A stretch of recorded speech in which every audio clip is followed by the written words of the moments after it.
There is but one truly quiet undoing of love today, and that is the math. In an era where romance has been whittled down to resumes in disguise, where love is measured in inches of height and digits of income, it's no wonder that the heart has become a neglected organ. Materialists doesn't condemn ambition, nor glorify struggle. It simply holds up a mirror to the quiet ways we betray love in pursuit of security. Because in the age of limitless options, the question isn't do they love me? It's do I even know what love feels like anymore? Materialists doesn't declare the death of romance. It just lingers in the discomfort of what happens when love is treated like a transaction. The main character is Lucy, a dedicated matchmaker in New York City. Her professional life revolves around a precise formula. She has a few criteria for all of her clients, and she tries to match them accordingly. It works well for her clients, sometimes leading to dates, sometimes even marriages. But for Lucy herself, things are different. She's tired of fleeting relationships and sets the resolute goal. The next guy she dates, she's marrying. And her number one requirement is that he has to be immensely wealthy. Watching her at that point, I couldn't really blame her for wanting that. As someone who didn't grow up with a lot of money, that persistent need for more money, that desire for financial security resonated deeply. It truly feels like it could solve many problems, giving you more freedom to do what you actually want instead of just toiling for each month's keep. Whether by chance or absurd design comes Harry, the ultimate unicorn in her industry. 6 feet tall, well spoken, private equity rich. He is picture perfect on paper. Lucy tries to sign him up for her matchmaking service, but he wants to date her instead. Then, life throws a curveball. On the very night and place she meets Harry, Lucy runs into John, her ex boyfriend of 5 years. John is the opposite of Harry, a struggling actor, charming but financially adrift, precisely why Lucy left him. But you can feel that the spark between them hasn't faded even after all these years. Harry and John are the two physical embodiments of Lucy's dilemma. Harry represents her logical, wealth-driven path, while John represents her emotional, history-driven past. She finds herself in a conundrum. The transactional lens of modern romance, driven by formulas and math, comes with a profound cost. We see this with Harry, who represents the ideal of perceived perfection, yet hides a stunning truth. He had limb lengthening surgery to be 6 inches taller. He reveals that after the surgery, he was treated completely differently. Women noticed him more. Harry even confesses later that he never would have had the guts to ask Lucy out if he was 5 feet 6. This physical transformation serves as a powerful metaphor for the length people will go to in order to meet an external standard. This critique of modern matchmaking gets even darker with Lucy's longtime client, Sophie. After being assaulted on a date, Sophie asks Lucy why she matched her with him. When Lucy replies that he checked a lot of boxes, Sophie lashes out, telling Lucy she was treated like worthless merchandise and calling her a pimp. This cutting remark highlights the core flaw of Lucy's system. When the focus is on matching attributes rather than fostering a genuine human bond, the very real dangers of overlooking character and connection become tragically apparent. At a lavish dinner, Lucy is visibly hesitant about Harry's pursuit of her, questioning that their math doesn't add up. She sees herself as a working-class woman in her late 30s with a negative dowry compared to his unicorn status. Harry dismisses her materialistic reasoning, calling material assets cheap and fleeting. He explains that he values her for her intangible assets, such as her wisdom and understanding of the world. He makes her feel truly valuable, a feeling she didn't expect from a man like him. This profound emotional shift leads her to put aside her doubts and see him more seriously. But was it love or just the first time someone appraised her correctly? This moment is so important because it reveals the emotional core of her decision. Lucy doesn't fall for Harry's wealth, but for the way he sees her, beyond checklists and material assets. He validates her beyond her physical appearance or professional status. As their trip to Iceland nears, Lucy discovers an engagement ring. Harry is going to propose, But she also uncovers the truth about his leg extension surgery. A profound realization dawns on her. Their relationship, for all its outward perfection, is built on a foundation of checked boxes, not the messy, illogical, undeniable force of love.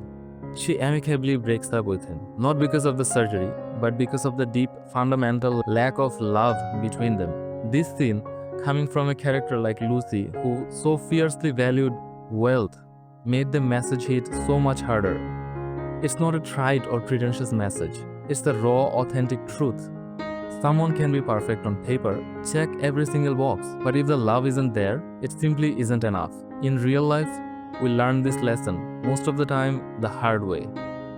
Following the breakup, Lucy, with nowhere to go, ends up at John's place. Their impromptu drive leads them to a wedding, where John asks, why does anyone even get married? Lucy's answer, because people tell them they should, because they're lonely, and because they're hopeful. They want to do it differently than their parents, perfectly sets the stage for what happens next. Later, the wedding dance culminates in a kiss, but John pulls back. What is this? Are you going to use me and leave me again? Am I disposable? John asks. Lucy struggles to give him a proper answer. John lays himself bare. He calls himself a beggar for her love, imagines a future with her. But he also confronts the brutal truth. He is still a struggling actor with nothing to offer but unwavering love and care. In a moment of brutal self-awareness, Lucy doesn't deny her flaws. She agrees she is judgmental and materialistic, and confesses that even now, she is still doing math, weighing her feelings for him against a middle-class life with him. She asks him, how could you still love me? A question that perfectly captures her inability to comprehend his illogical, unconditional love. His response is that he just does. It's the easiest thing for him. This was Materialist's beautiful and illuminating lesson. Love defies logic. It doesn't adhere to checklists or follow rules. It simply is. It's often irrational, inconvenient, but utterly undeniable. And you will know this is true if you ever try to love someone. Love isn't something you try to do. It's something that simply happens to you. Their conversation is cut short by a frantic call from Sophie. Her awful date from earlier is outside her place, threatening her. Lucy and John immediately rush to her side. As Lucy comforts Sophie, a profound clarity emerges. Sophie says she doesn't want a perfect guy. She just wants a regular guy who would love her and want her in her life, who couldn't help loving her. And that's the simple, universal desire that Lucy finally realizes she wants as well. And for most of us, isn't that precisely what we truly seek in a partner? Someone who loves us, genuinely wants us, and is simply there. After Lucy finds clarity, John makes her a final offer. Not just his love, but a concrete plan. He tells her he will take on more commercial work so they can sustain themselves together. This is a mature choice to build a life together, not just a romantic impulse. Lucy gets back with John and they marry. And honestly, I absolutely adored this ending. I don't like the notion that only sad or tragic romantic endings are truly memorable. And Materialists beautifully defies this. Celine's song gives us a happy ending for Lucy and John that feels earned, authentic, and deeply comforting. Lucy finds genuine solace and profound connection in John, a man whose love is steadfast and unwavering. That was enough for her. And I think this is what makes the film so beautiful. I love it because it achieves what it intended to do. Even though it was marketed as one, it's not a romantic comedy. It's a romantic drama on how modern dating and matchmaking work and how real people maneuver them.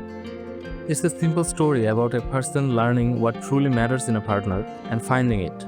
Materialists isn't preachy or pretentious, and that's why it simply feels true. I would be remiss if I didn't praise the craftsmanship of Materialists. The true genius of the film lies not just in its story, but in the artful way it is told. Celine Song's writing is incredibly strong, creating characters who feel real because the film avoids easy morality. I cannot blame Lucy for leaving John after 5 years, when he couldn't give her the life she wanted, nor Harry for getting surgery to meet social standards. nor John for continuing to love Lucy. This moral complexity makes every character's journey feel honest and deeply human. This writing is brought to life by brilliant acting. Dakota Johnson perfectly carries the film with her poised yet vulnerable portrayal of Lucy. She combines aspirational glamour with an air of total effortlessness. Pedro Pascal is equally excellent as the perfect bachelor, Harry, bringing an understated charm to a role that could have been one-dimensional. The casting of Chris Evans as the struggling actor, John, initially seems odd, but he beautifully nails the role's earnestness. Chris Evans and Dakota Johnson have a great, playful chemistry. However, a profound sadness in Evans's portrayal of a struggling actor adds a depth to the film that transcends its romantic comedy roots, and Zoe Winters is outstanding as Sophie, giving a raw and powerful performance in a limited role. The film's minimalist style is further elevated by its music. Daniel Pemberton's quiet background score complements the scenes, while a wonderful selection of songs acts as perfect emotional punctuation. The slow dance to So Young, the hopeful Le Temps de l'Amour, and the tender final credits song My Baby all mark the film's most memorable moments. This is why Celine's song's Materialists resonates so deeply. The craft is so strong, you feel the story, not just watch it. It's the testament to her vision that every creative choice works to achieve its intent, and I'm looking forward to see more of her work. What did you think of Materialists? Did it challenge your ideas about modern dating and what makes the relationship truly fulfilling? Let me know your thoughts in the comments below. And if you liked this video, please subscribe for more deep dives into movies that truly make us think.